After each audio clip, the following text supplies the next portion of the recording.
Tried to sign up for Top Shots, but they weren't accepting the members on Sundays. Yeah, I got my account and I reserved my first pack and then talked to Pete about it today and already feel like I've missed the window of opportunity with everything. He was on like an influencer stream for Top Shot. I didn't even know. Oh, really? Yeah. I was like making fun of him because like, oh, they're promoting this other podcast about Top Shot. And he's like, no, they just featured us as one of their featured shows. I was like, oh, well, fuck me then. Yeah, I don't know. I just, at this point, not sure if I even want to do it. Yeah, I agree.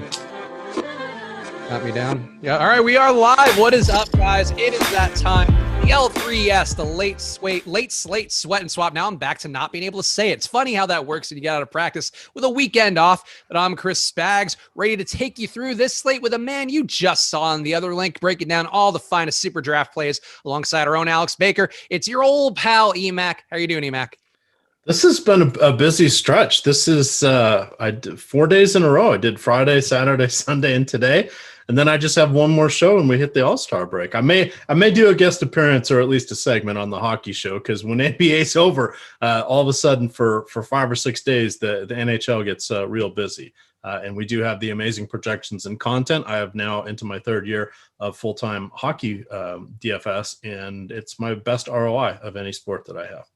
I'm sure no small part thanks to our pal, the handsome and talented Jake Hari, doing all the great NHL data, along with some other guys there doing fantastic work. I know Josh Harris and Slim Cliffy always doing good work, so make sure you're checking out the NHL product. Also, Mac, I feel like you had more shows. I thought you did because I thought you were on a bunch of the late slate shows this week because of our pal Lofty getting some paternity leave. But I think it moved around again. Oh, well, you got to remember there's EMac and there's Eric on the schedule now, and I think they still had it as EMac before, but I think now it's updated to Greg. Oh. So I thought I was like, oh, I'm getting a lot of EMac. I thought EMac was getting to phase this out and have a normal East Coast life. But no, yeah, you are in fact going to be able to be healthy and hopefully asleep by this time.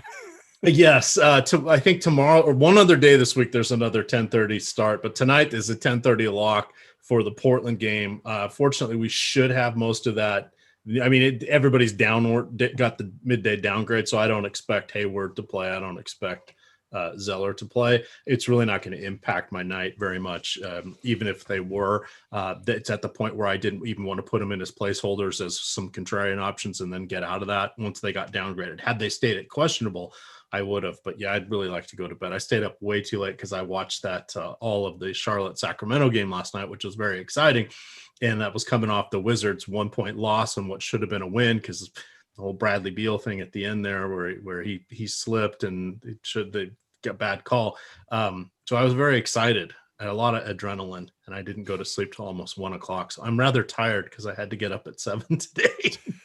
You're burning it at both ends like we all know EMac does, and we're appreciative of him for it. We're also appreciative of you guys for watching, so make sure you hit that like button right now. We got about 150 people watching live here. More, I'm sure, will come, but help us out and smash that like button now. And you guys know I try to give back as much as I can for when you guys do support the shows that I'm on, at least, and should be supporting all the shows on this channel, of course, but hit that like button now, and I'll give you guys the top 5 owned plays for the night slate on DraftKings and FanDuel at the halfway point of the show, and maybe even we'll talk about the Showdown ownership for the Charlotte-Portland game coming up at the end of the night, which do have some ownership data, of course, for you at Awesemo.com. Make sure to check out the packages as well at Awesemo.com/join, where we have data going around the clock for every slate, the showdowns, even when sometimes there isn't a showdown that it's on our team's radar. Sometimes they'll get a tweet and put it immediately into the projections, as Alex did, I saw yesterday. So that's the kind of service you get with Awesemo. So make sure to check out all of our packages at Awesemo.com/join. But EMac, we gotta talk about this main slate as we always do here, because it was kind of a chaotic slate where if you were watching live before lock earlier with me and my pal Josh doing the breakdown that we do there, Josh had prepared for a world where Joel Embiid was playing. I was looking the opposite way to, went with the projections that we had up on the site, moved my data around, was then 100% Dwight Howard, had to quickly pivot that away.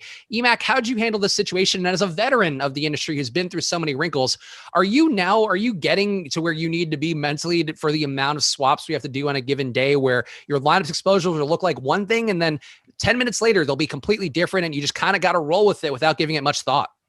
Yeah, and so things have changed a lot. So I really like these late slate shows. A lot of times I'm listening to them even when I'm not on them, because I'm waiting for lineup news as well, and or adjusting hockey lineups or whatever. So it's kind of funny. It's like I might as well be on the show if I'm going to be up and watching it anyway. But the thing when I hear Greg and Eric Lindquist talk about the late swap has really shaped what I've done over the last few weeks.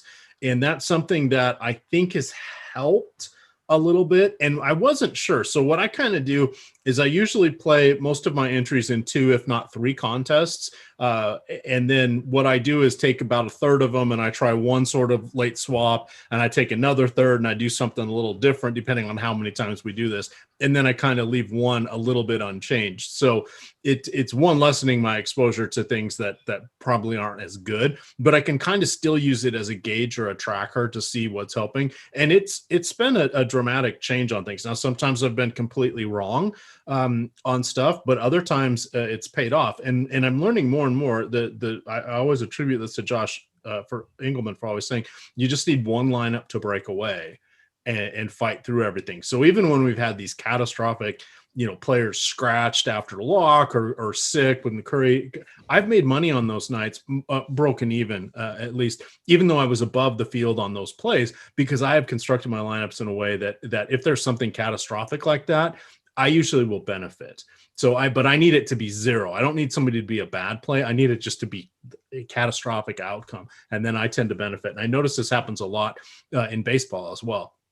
Either you get a pitcher just absolutely shelled or pulled early, or you're playing the odds on a weather game here or there, and something unexpected happens, even though I'm impacted again.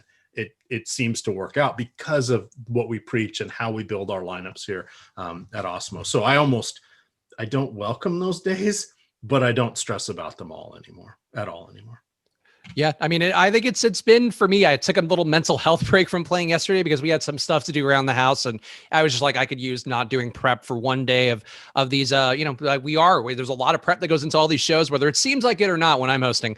For the most part, my day is spent looking at the data, looking at different rates, looking at different courts samples of, guys on off sats and all that stuff. And it can just, get a little bit exhausting, I think, especially for this run that we're heading into the All-Star break, where we're just seeing a lot of different groupings of players being out.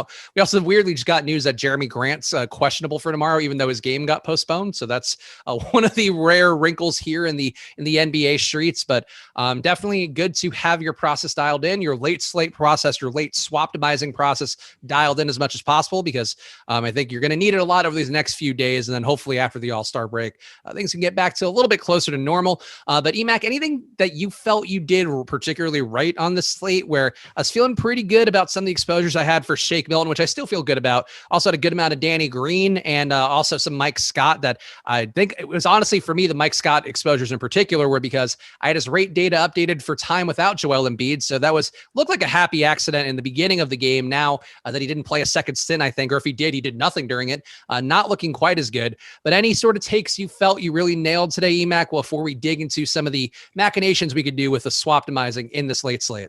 I have so much riding on the late game again that it's going to be hard to tell. So this was kind of a weird one, and we kind of mentioned it a little bit pre-show, and I talked a little bit with on the other show that we just did, the special Super Draft show with Alex. What I ran into today was for some reason I didn't like the way my lineups were looking. I didn't like the way the player percentages were looking. Everybody was kind of around the same. Nobody was really dramatically high or low. On DraftKings, even the high-end people were like 30% or upper 20s. And that was something that I couldn't really figure out where I was going to make a stand. I didn't like the way the projections were coming out. They were lower than, we had stars in our eyes yesterday after, it was easy to get your first 200 or first 20 lineups with a 300-point projected total on them. Today, I couldn't even sniff that. And about lineup number 20 was looking like 250, 260, down from about a 270. So usually what I do before the slate is I just run an unencumbered crunch and just kind of see what is the highest projected total going to be. And I run about 10 or 20 lineups, just kind of see where it drops off and what it does. And no surprise, it really doesn't usually drop off. Today, it dropped off kind of dramatically. So I didn't really know what to do, so I felt all out of sorts. So I'm just kind of eyeballing this for the first time. I have some heavy exposures that I'm not that are probably going to torpedo me.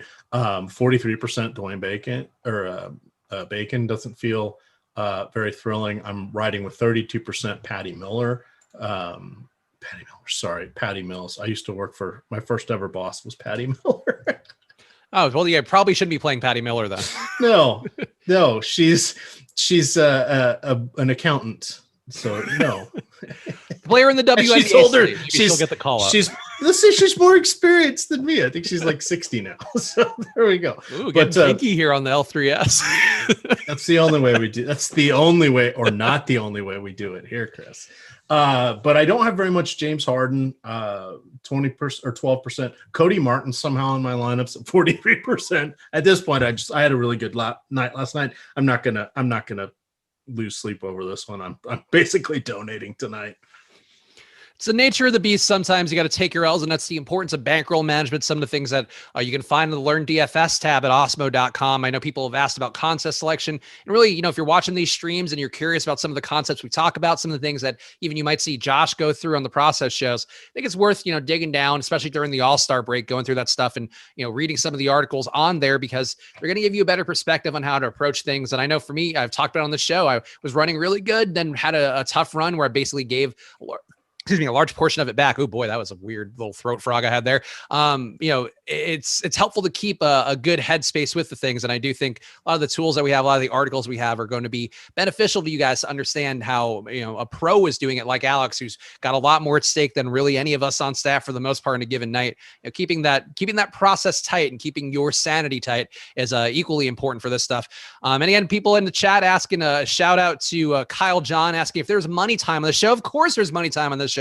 So smash the like button now. We got 230 people in chat, and I'll give you guys honestly, I'm going to give you guys the ownership projections either way, but smash the like button here. Reward our mutual efforts here to get you guys on track by hitting the like button, and we'll talk about the top 5 owned plays for the night slate and the showdown slate as well. But let's talk about this early game, or I guess earlier game we have on the late slate, the one that people need to figure out now, where we got news. No Eric Gordon today for Houston. An interesting little wrinkle there, because you're going to open up some opportunity at the very least for guys like David Nwaba, who I think his price is untenable before that. Now he's close. Kind of the same thing for Sterling Brown, who's up to a 23-minute projection from Awesemo.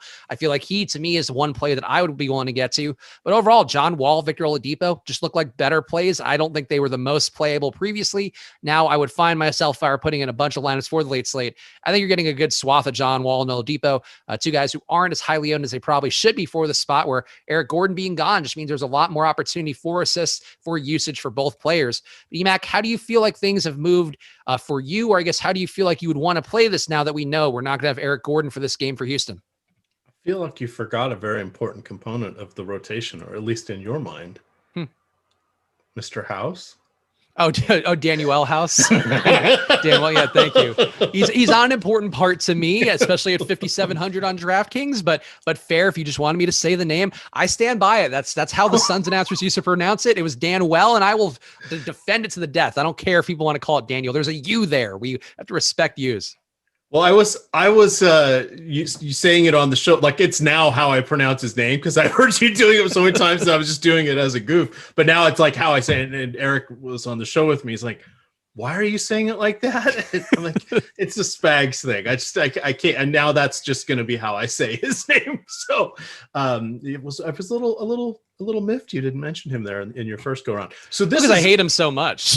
That's really the reason why. But if I just have to say it for the bingo chessboard of me perhaps mispronouncing a name, I'll defend it. But I'm happy to give people the bingo they need. All right. So here are the key things that I take away from this. That last night was just an absolute aberration. Sometimes that's just going to happen. It's in play when a team is just as decimated as Houston is. I frankly thought they had enough, at least rotational type players. They're all interchangeable. They're all wings, but I thought they had enough that something like that wouldn't happen to them. But they were down at half. I think it was 63-38, something along those lines. I'm just borrowing up from our friends here at Add More Funds. I'm looking at the game flow box score. Desmond Bane was the only, I use air quote, starter that was used. Sorry, I hit my camera there, Tyler. Was the only starter for Memphis that made it into the fourth quarter. And Justin Patton was the only air quote starter that did the same thing for Houston. We saw most all the other starters played their first stint of the third quarter and never came back for both teams. They were down to super bench players like Mason Jones, Rosian Karooks, John Conchar, Killian Tilly, who I don't think played at all this year until last night because he's been forever on the injury report. He got run. It was just one of those games. The thing that we normally don't see, I mean, Jonas Valanciunas played 12 and a half minutes. They didn't need him at that point. John Wall, played 26 minutes and he had 14 points. Literally, that was it. He had 14 points. He didn't do rebounds or assists or anything. Just a disaster of a game. I'm okay going back with them tonight. The prices are not, they vary across all of the sites. We only have 4 teams in our player pool. Everybody already knows what they want to do with the Charlotte side of things. So now we're left with going back to Houston. I don't have a real issue with it. I don't know which one of them is going to do well. I was against Justin Patton on the main slate. I think he's an okay evil on the 2-game late slate on DK just because he's what is he, like 3,200 or something like that. Mm-hmm. But tonight will mark his 14th NBA game. And he was the 16th overall pick in the 2016-17 draft coming out of Creighton. He has played 83 G League games. He doesn't rebound worth a damn, and he's a big. His G League stats were basically 12 points, 6 boards a game with 2 assists. I would expect someone like him, even though the G League is a guard-dominant game, I would expect a good big man to get a double-double in that league just because, and he wasn't. So he's on a 2-way contract. This is his last chance. I just think he's fool's gold at this point. But now that we're down to 4 teams instead of the plethora we had earlier, I think you can play him on DK anyway. Yeah, I don't know if this is a good thing for Justin Patton or a bad thing, but he's been okay on a per minute basis, 0.8 fantasy points per minute so far this year. And that's despite not having a single steal or assist, which, tend to be important, even if you are a player that's not assisting at a high rate. To have a flat 0 on the year is just a bit of an odd thing that I'm observing now, but you have to assume at some point he's going to get an assist. So it's all really upside from here for Justin Patton. But I think really the opportunity for him picking up minutes, obviously, if he's going to be starting, it does seem to me like I think at his price point, you have to feel a little more confident getting there. And overall, I really think that Justin Patton's not a bad play. I would favor my good friend Bismack Biyombo back in my life again, who did pick up the start yesterday for Charlotte. I think that he is going to be one of my core main slate plays for I know he's going to be one of my core main slate plays, but he's also a play to me again here. And, the minutes for him, or the per minute production for him, has really not been good on the year in a way that I think even compared to last year, people were down on him. And I thought he actually was pretty good playing some starting stints. This year, he's actually been worse on a per minute basis than Justin Patton, with a slightly larger sample size with 0.77 fantasy points per minute. I'm still willing to go there with him just because I think they need somebody to keep Cantor off the glass, and Bismack is still the one guy on the roster who should be able to do it unless they really want to give Nick Richards a meaningful run, which it doesn't seem like they do. So I would favor Biyombo over Patton, but I think both guys, to me, not dual position eligibility. So you are giving up a center spot, and sometimes that can be pretty costly, even on a shorter slate. I think today you can make the case to make Patton and Biyombo both viable value plays, and not anything too exciting there. You have to say, though, Houston, I think it's worth pointing out that EMac mentioned it is sort of an aberration, that game they had yesterday. It has been a signifier that I'm trying to pay heed to a little bit more, where I've talked about my per 100 possession projections that I build, where basically everything I build comes from the per minute, per 100 possessions numbers that you can find on Basketball Reference. I do think that Houston underperforms in this spot again, which does give me some cause for concern. But if they play well, you got to think it's going to come from Wall and Oladipo. So EMac, I'll ask you the question that I think people are going to be curious. If you had to pick one of Wall and Oladipo, which way would you go, given that Wall's a little more expensive and Oladipo has been, I would say, worse, but really both guys have been pretty dreadful overall in Houston? God, do we have to? At this point, I'm going to go with Oladipo. I think less people will go there. Wall is fully capable of playing on back-to-backs. They're just trying to, he's coming off 2 catastrophic ankle injuries, or the ruptured Achilles after the ankle surgery and all that. Plus he's got horrible knees and all of that. And I say that as a Washington Wizards fan. He's someone that, like, I thought Derrick Rose was good. We were going to see his knees disintegrate on on air or on the TV last night because they had played him like 34 minutes or something. They were up by like 12 in the fourth quarter, and they 2 minutes left. They still had Derrick Rose out there. He is like John Wall. They're just the injuries got him, and it's a frustrating thing. I don't even remember Derrick Rose, the MVP Derrick Rose. All I think of is, God, he's always hurt, or they're resting him all the time.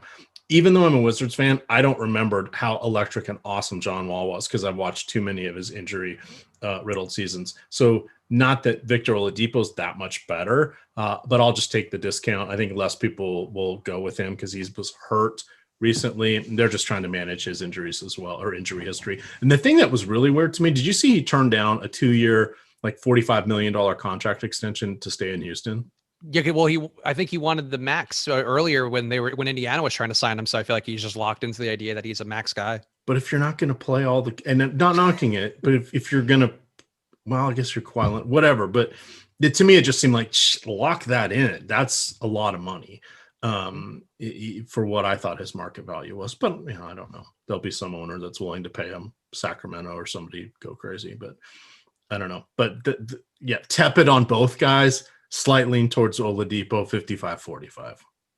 So the reason I'm only playing 20 lineups tonight. So those guys will probably be on about 4 or 5 each. Yeah, and I think at the end of the day, if you had half of the lineups that you have with Wall or half of the lineups that you have with Oladipo, and they're pretty close to an even amount out of a max 20 or a max 150, that feels like the right move here. And again, the field's going to be about 30% for both guys. The one thing that I think jumps out for me with Wall, and I don't know that it's ever going to get better, but he does assist at a higher rate. He's got a 35% assist rate on the year compared to 24% for Oladipo. And I think the one thing that does jump out is that nobody on Houston can shoot, which is not a great thing for your assist upside. But if they do have a day where they shoot better, Jayshawn Tate's really the only guy who's had a decent true shooting percentage on the year, 61% from him. Everybody else, Eric Gordon's a 58% guy. Now he's out of the lineup. Daniel House, depending on your various pronunciations, 50% true shooting on the year. PJ Tucker, 50% true shooting. These are not good numbers, by the way. True shooting, 55% and up, 60% ideally. You have a couple guys who are knockdown shooters. I think Wall is going to have better days when these guys hit more shots, and they're not going to hit a lot of shots overall because this is a long-term sample size of these guys not being able to shoot this year. But I do think it's going to get better. So I would favor the guy who has a higher assist rate. And to me, that is John Wall. But that said, they both have looked like crap. And if Houston loses, it's probably because one of them really looks like crap. And there's a trickle-down effect too, where Wall has been killed in a lot of games where the Rockets just get blown out in the second units. And I think that is some cause for concern. But playing against Cleveland, can fix a lot of ills or at least cover up some of the warts. So that's something to keep in mind. We're going to talk more about this team because I feel like one guy, I talked about Sterling Brown, and I guess we can circle back about some of the also rants for Houston, but we're at about the halfway point of the show. So I'm going to flip this little hat and declare it officially money time. So smash the like button, guys, here, because I'm going to give you guys the top 5 owned plays on DraftKings and FanDuel on the night slate. Let me refresh to make sure they are as accurate as they can be. And hit the like button here, and just always hit the like button on any of the shows, but especially ones that EMac and I are on, because we're just grinding here. We're doing the off slates. You got to respect the hustle of everything we have going. Number 1 for the DK ownership for the night slate is Damian Lillard at 58%. Number 2, PJ Washington, 55%. Number 3, LaMelo Ball, 52%. Number 4, Miles Bridges, a rounded up 52%. And number 5, Enes Kanter at 46%. EMac, I'm going to ask you the question I usually do when giving out this ownership here, which everybody can get for themselves for every slate at awesemo.com/join for every player as well, not just the top 5. But these guys, EMac, Lillard, PJ Washington, LaMelo Ball, Miles Bridges, Enes Kanter, does any of them jump out as being a little bit overowned? Yes, and I'm going to go over the field on that Portland-Charlotte game. So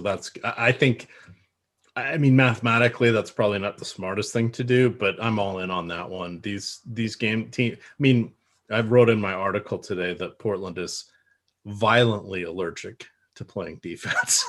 I couldn't think of a better descriptor. This is going to be an up and down game.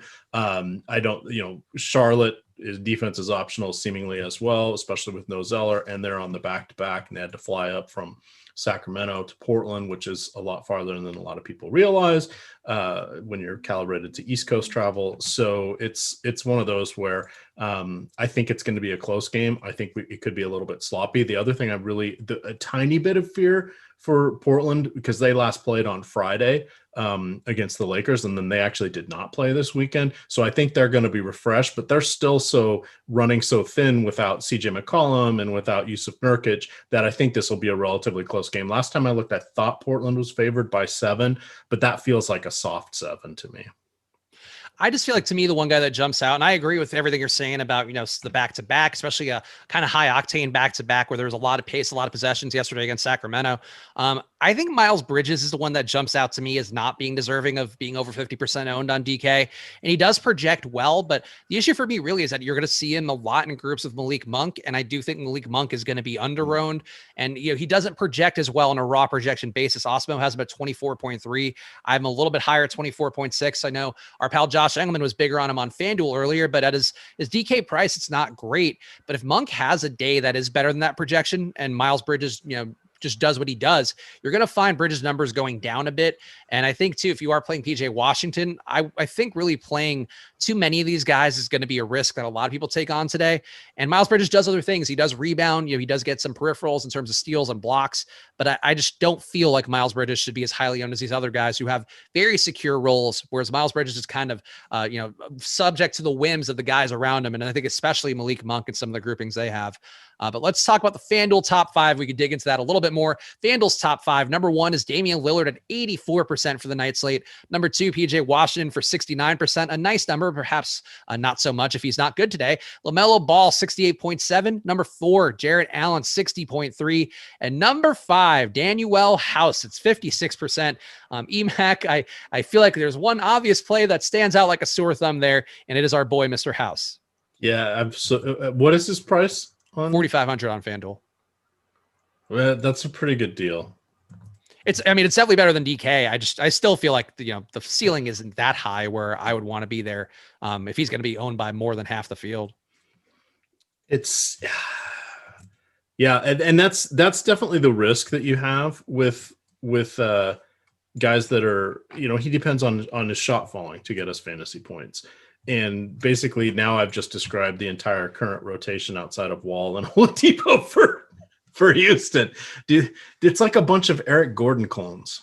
It really is. Sterling Brown, even when they're on the court, are you really sure who it is? They're all, even when Tate's out there, you're like, wait, which one's Tate? He's 6'7", but so is everybody else out on the court right now. So it becomes a bit of a disaster watching them in this, and it's like the whack-a-mole, right? To borrow the Matthew Berry example, one of them's going to do well. Hell, maybe 2 of them. I have no idea which ones they are. And we can see we've seen them with some real extremes this year. Outlier games. I can't remember who they were playing, but one team they just absolutely blew away because they were just nailing all their threes. Last night they couldn't buy a bucket, and they were the ones that got their ass kicked. So what we see now is a lot more variance, and their entire team is built on variance players. There is no one. Who is their one consistent guy? Because I really can't even say this current iteration of Victor Oladipo is. And it's certainly not John Wall. They're their best players. They're their players with the most upside. But consistency, that doesn't go with these guys after the injuries they've suffered. Well, I think on a per minute basis, John Wall is consistent. It's just like, is he going to get that full run if the game gets weird? And then, like when the game does get weird, then you're going to see David Nwaba come in and play the lead guard and, clean up whatever's left behind.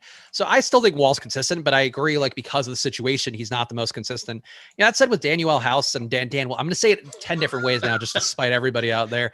Danuel House, I think this is like Alvin Kamara, and we'll say it in the same sentence 2 different ways. Like, you gotta be variable here with your House pronunciations.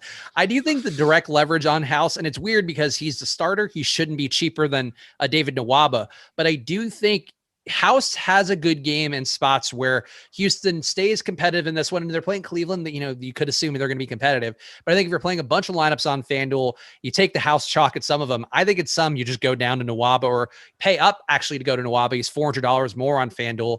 But to me, that's sort of the direct leverage on it, where if House does run poorly, it's because Houston likely didn't have success in this game against Cleveland. And then we saw Nwaba get more run because that's what happens when Houston doesn't have success. Like, I think to me, going to a single digit owned Nwaba To me, that's a pivot I would make at 4,500 because the rest of these guys, somebody was saying in the chat that that small forward is ass on FanDuel. And it's pretty assy. You have Malik Monk, you have Carmelo, you have Derek Jones, who's been fine, but it's probably too expensive. You got Chetty back in there with the injuries that he has. He's also a little too expensive. Nasir Little is the cheap option here. Caleb Martin, who's not even the good Martin brother. He's also super cheap. I think, just trying to get away from House and going into Waba and some amount of lineups would be the move that I would make. But it is an ugly position today. So I guess I get the House ownership a little more. I would chop it up amongst some other guys. Yeah, I'm just looking at what and Curtis Go Blue in chat was asking, who are you going to play? It's a great question.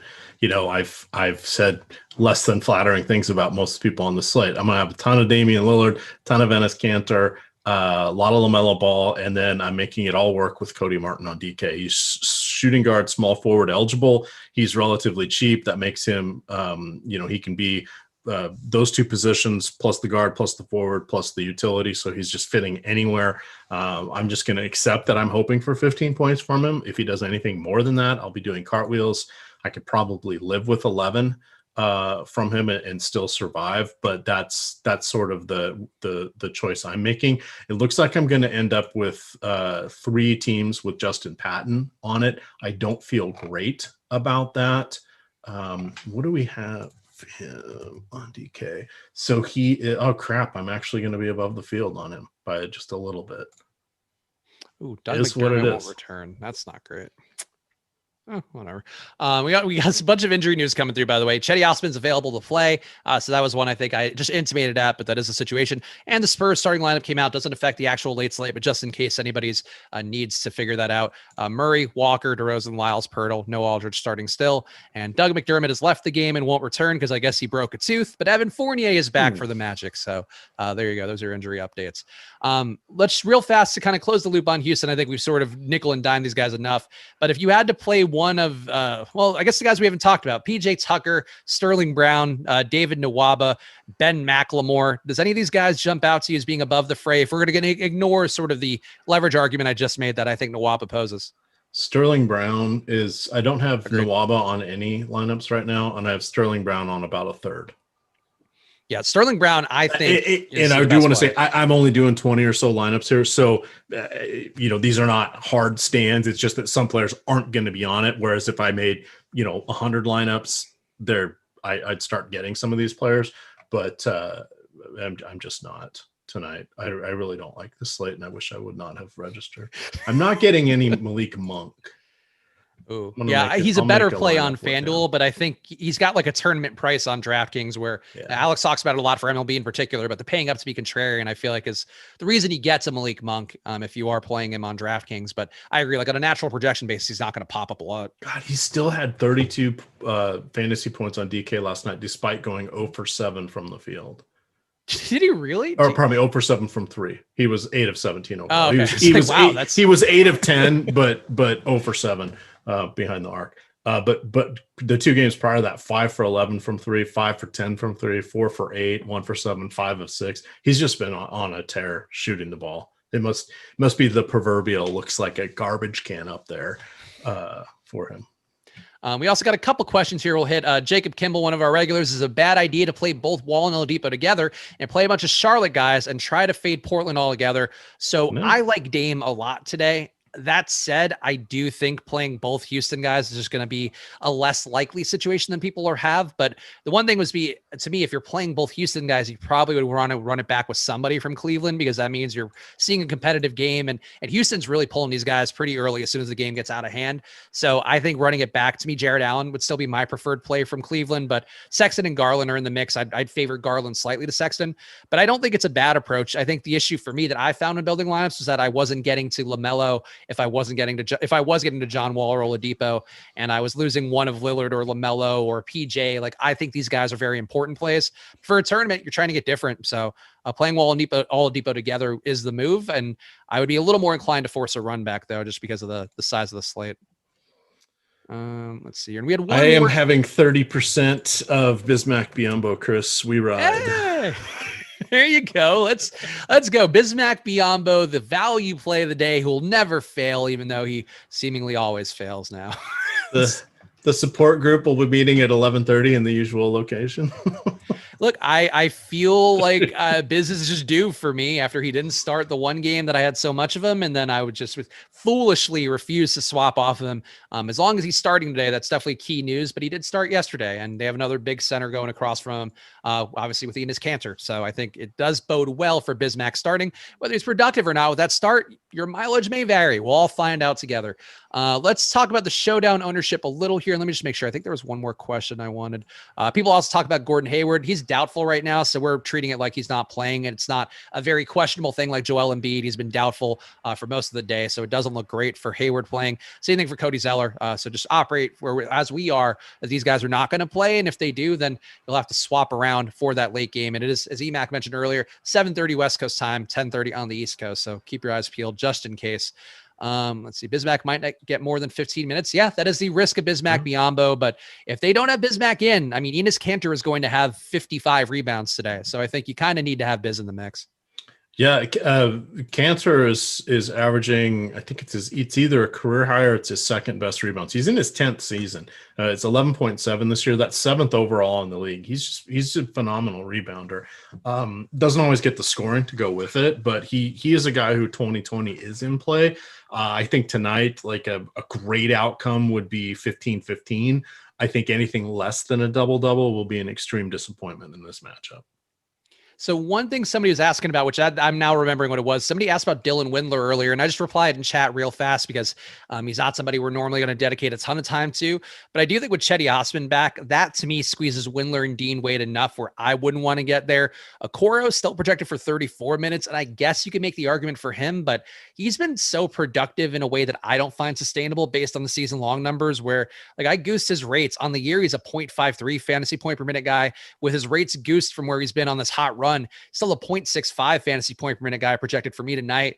I don't feel the most confidence in Okoro. I really don't like any of these guys besides I'm going to say big three unironically for Cleveland, but the big three of Jarrett Allen, Sexton, and Garland, to me, the only guys I feel confident in.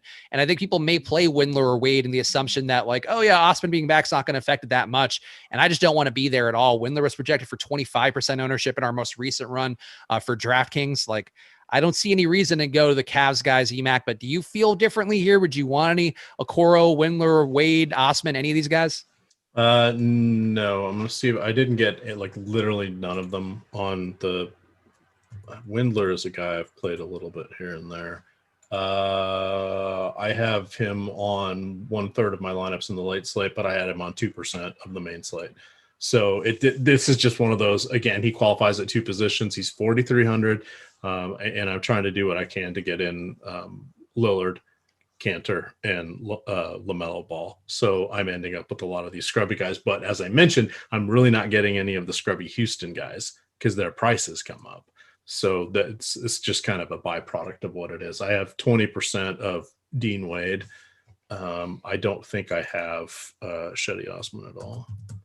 No Torian Prince either, just in case anybody was thinking about playing him to get different. And I actually might have played. Yeah, they announced him that he was going to play tonight, and then they ruled him out again. Now it's like this morning or whatever news aggregator injury source I was saying, had Wall likely out and him in, and so all this other stuff. So it's like maybe someone doing the overnights wasn't paying attention.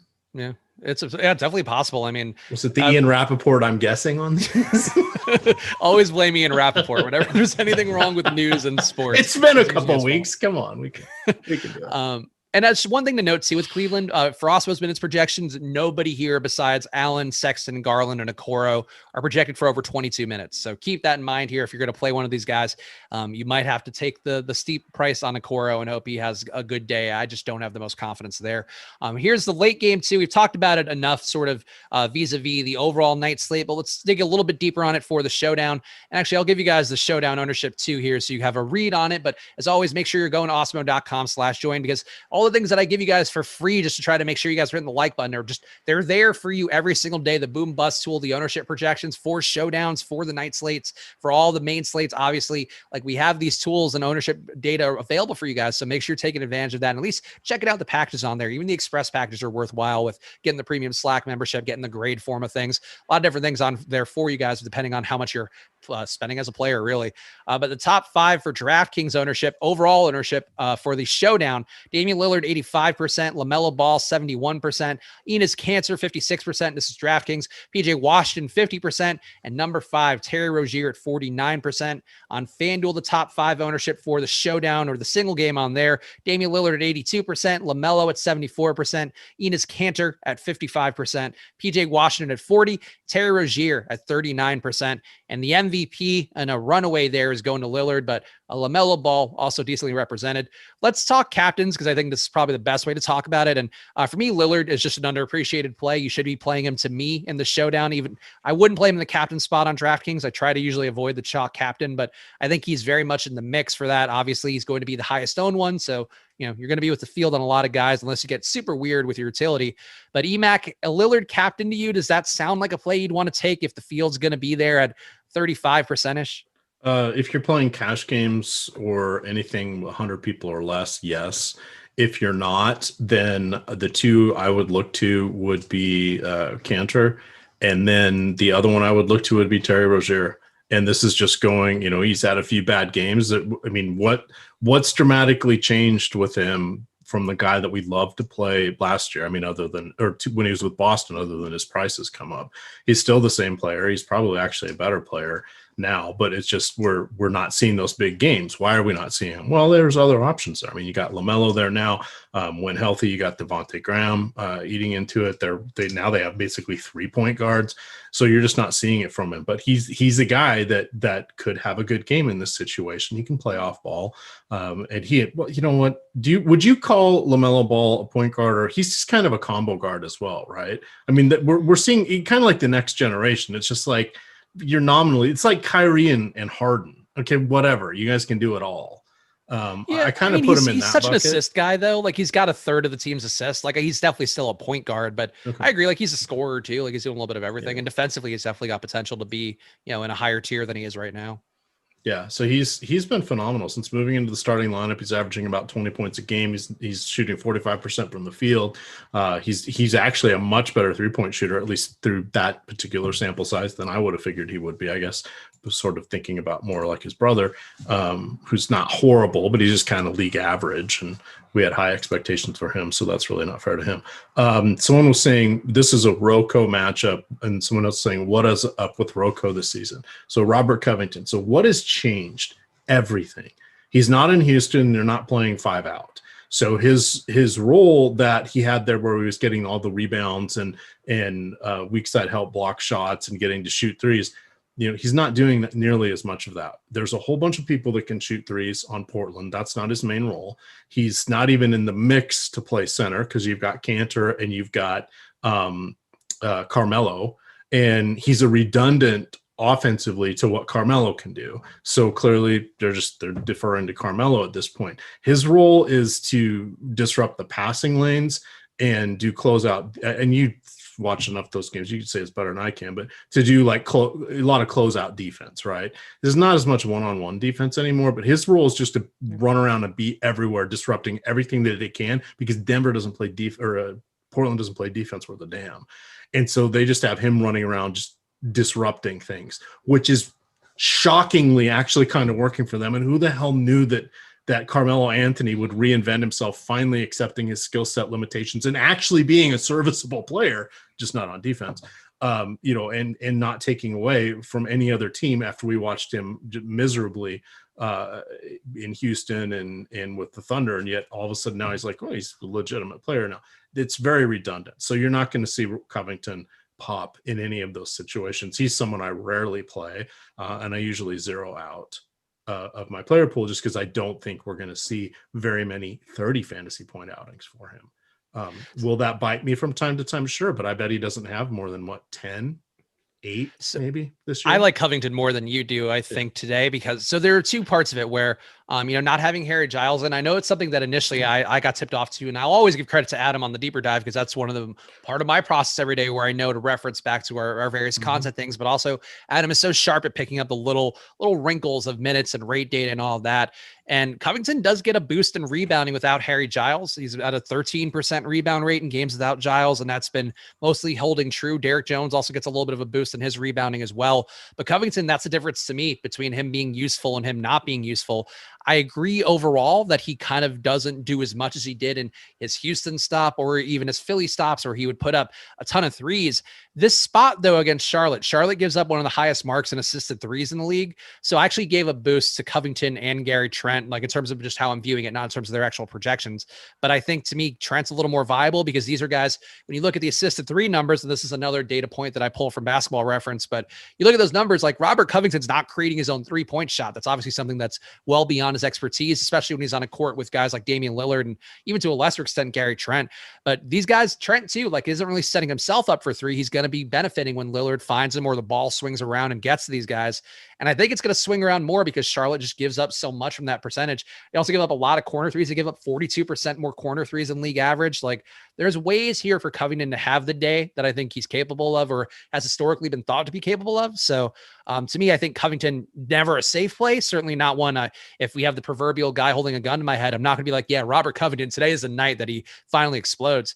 But I do think in this spot, a high total game where there's a lot of assisted threes and twos, like that to me is Covington's sweet spot. So I think for the night slate and for the showdown, he's very much in play for me. Wouldn't be a captain though, but I think very much in play. Captain. So just to throw a tiny bucket of cold water on that, 4% of Covington's minutes have been with Harry Giles. Oh, well, yeah. I mean, it's definitely. And I don't knock on, I mean, Adam is one of the finest analysts there is, and he pours through these rotations and all of that. So if he's picked up something, it's enough that he's going to say it and have conviction with it, you want to listen to that. Because there's probably other things in there. I'm sure there's other things in there that I'm not even considering, but I would have thought that they might have a little bit more time together than just 4% of Covington's playing time. So no, I think that's fair. And it's, maybe that, I don't know. I think you're right. That's a very small sample. And it's also, not in terms of Covington's overall court time, but the overall numbers can start to make sense over a larger picture. So I'm still inclined to trust the rate data, but for me, the main reason that I like Covington, I think he projects well naturally, but the main reason I like him is because of this matchup and getting more assisted looks and more assisted opportunities against a Charlotte team who defensively should be even worse and giving up more assisted threes today. And they're already giving him a bunch, but not having Zeller out there, not having Hayward, those guys aren't like lockdown defenders by any stretch, but they're better than what's going to be out there tonight instead. So yeah. And what I bet what part of it maybe is lost in translation is games where Giles didn't play or play a lot, and Covington's assuming that particular role or stepping into those rotation slots, that probably helps him out. Yep. Yeah, and it's also, for projections, for the most part, you're pulling, based off of averages. A lot of projections are, I don't know. Can't speak to all of them out there, but you're pulling off of averages, and the assumption is if you don't have Giles out there to get a rebound, somebody gets those rebounds instead. And I think the numbers benefit some of those guys, but it is something that there isn't a direct correlation in a way that you might want to point to statistically. For a showdown captain though, EMac, one guy I have to throw into the mix, which is odd because everybody loves him so much across all the slates today, but he's only single digit projected owned at captain. PJ Washington, I think going to him at captain isn't a crazy move, especially I think in a lineup where you're not playing Bismack Biyombo. But for me, he's really the one guy here who has a solid projection, who does have less than 9% projected captain ownership. And to me, that's sort of how I weigh these captains. Can a guy get you to 40 fantasy points without, while also opening up the rest of the roster spots? And to me, Cantor, Washington would be the guys. Terry Rozier to a lesser extent because he's so expensive. But to me, those are the guys I think you're getting a significant discount in ownership, but you're getting better lineup construction. So I think one of Cantor, Washington, and Rozier would be my pick for a lower owned captain. And we haven't talked Rozier at all, but EMac, how do you feel about him on DraftKings? I think he's unplayable at his price for the most part, maybe more playable for a late slate. I mean, for a showdown, especially on FanDuel, though, he looks like a legitimately good play. Yeah, I think he's for the showdown, he's your contrarian DK captain along with Cantor. I think he's fine on FanDuel. I don't really have a lot of him on DraftKings. Again, it's a pricing thing. And I wanted to mention, we haven't talked a lot about late swap tonight. It's hard for me to judge because I have almost half my players still yet to play on this one. And I don't know what to do about Dwayne Bacon. He's on the court right now, so he could eke out a little something more for us. He's 23% owned in the field. It looks like I've got him on 43% of my teams. Oops. But I don't know where do I pivot? I've already spent my cap and got my cheap guys like Martin and some of those guys from the late slate, not Bismack, or the main slate, not Bismack Biyombo though. Unlike Chris, but it's one of those. It's one of those. I don't know what to do. And you want to? How dare you? I reached out to our friend, our co-host Eric Lindquist on that Bismack Biyombo night is not starting night, and I said, "What do I do to pivot off of this?" And he says, "Oh, I asked what he was doing because I was being polite. Oh, I don't have to worry about it. I don't have any." Like, I think it's funny because you told me the story, I think, on our Friday show, but I like you doing it again because we need to air out this Eric Lindquist for the best. No, he's keeping the goods to himself. And then last night he's like, Biyombo's starting. That means we can play him. Oh, I did the little voice, the Eric Lindquist voice. I love EMac cutting loose here on this show. This is what happens when I pass my bedtime. Yeah. So like, is EMac losing? No, I'm just tired. It's long. These are long days. Hey, but shout out Eric for being in the chat and always being a good sport. That's why I like Eric. He does a good job taking everything in stride and dishing it back out. So you could watch. I think I'm with Eric tomorrow. No, the tip off moved around, so I'm not on the tip off with them tomorrow. But I'll be doing some shows with Eric this week. So just the tip off. The tip off, great show. You should be watching every day, hosted by our girl Kayla. So make sure you're tuning into that too. Let's keep going through some of these questions in chat. Jacob Kimball, I think, asking a question we intimated at earlier, but is Osman in play? Osman for the night slate. Again, going back there, we've talked. We'll go back to the showdown in a second and cover that a little more before we jump off. Osman to me projects as a 2.8x value with 21 minutes going from Awesemo. I don't see Osman being somebody you should take any ownership on tonight. All right. That I completely agree with. The last data I had pulled, we had him at like 4.3 points per thousand on DK. So he wasn't going to make it into my lineups anyway. It's always interesting when you see some of those players and then you see them with their ownership on the late slate. Some of the smaller slates, the rules kind of go out the window, and now you're looking more at raw points and differentials, and everything's a little bit more extreme, and all players are owned. So if it's someone like that where you're saying, he's going to be on, I'm making up the numbers, but he's going to be on 17% of lineups, and I don't have him on any. Sometimes players like that, you want to rethink what. Is that what the gong was for, Tyler, I presume? Okay, there we go. So that's now we have the official news. So it wasn't a new gong. No, that was a gong for News God saying I'm now off the clock. That's what that was for. I think I've had a long day. He has lots of long days. That's your News God is doing the Flintstones riding a dinosaur out the window, calling it a day. But he's always working hard. Part of the premium Slack too is getting a channel dedicated to all the News God news alerts on there. So if you're curious where we get news from, or where your favorite hosts across this site or any other site out there get news from, that's one way you can get it into your life, is checking the premium news channel on the Slack. Value plays for the showdown real fast, EMac, for Charlotte and Portland. I think to me it's Biyombo and Martin by a landslide. For the value, I really don't see anybody on Portland I would want to go to. Simon's been losing his role to Rodney Hood. Nasir Little is projected for 12 minutes, so he doesn't. Yeah, I thought it was going to be Little. I thought we'd see him like at 18 minutes. It's only at 12. That's like two tiny rotations, maybe. That's just not worth it. Yeah, so I think it's got to be Biyombo and Martin then, because at least we know or have some assumption that they're going to be getting 24, 25 minutes. All right, and we're at lock. Yep, and we are at locked. So that I think we've covered everything. Any final thoughts about the showdown real fast? I think we kind of breezed by this, but it's got some big tournaments. So I just want to make sure. Did anybody jump out to you that we didn't touch on for a showdown with Charlotte and Portland that you want to reference, just to plant your flag in case they somehow have a good day? No, I think Bridges is the way to go away from Washington. If you want to, I really don't see a way of going against Cantor, because I don't know who on his team I would use for that leverage spot. I saw that over under was saying I don't understand positionless basketball. No, I love positionless basketball. I think you should always have your best 5 players on the court at any given time and figure it out. But then on the flip side, I often wonder why is Greg Monroe still not in the league? I get why certain players aren't, but look at Cantor. Yeah, he got abused by the lineup of death, but here he is. He's still trucking 3 or 4 years later after we thought he was going to be absolutely unplayable. But at this point, but then you get people like Kyle O'Quinn and Boban. It's mostly bigs that run into this problem, but you're just like, why is that? And the problem is usually when they're in the pick and roll, they just get abused, and teams can go target them specifically. Those guys can survive when it's, they're just running, freewheeling up and down the court and maybe doing some half court sets. But the second the other teams start to go at them, that's when they become the liability. I just never thought Greg Monroe was like that. I still don't understand why he's not in the league, but. Yeah, I'll always have a soft spot for the high fantasy point per minute guys, like Kyle O'Quinn too. Like I agree, you should have a roster. Mo Spates, come on. Mo Spates, was he 40 now? He should still be in the league. All right, so we covered it all, and again, I'll put my flag in here. PJ Washington at captain is the one that I think is the move to get different there, where everybody loves PJ Washington, for some reason doesn't want to play him at captain. That's the kind of play I love at captain, where everybody's going to have him, but the way that you get different is just assuming that he's going to have a better day than everybody else thinks he's going to have.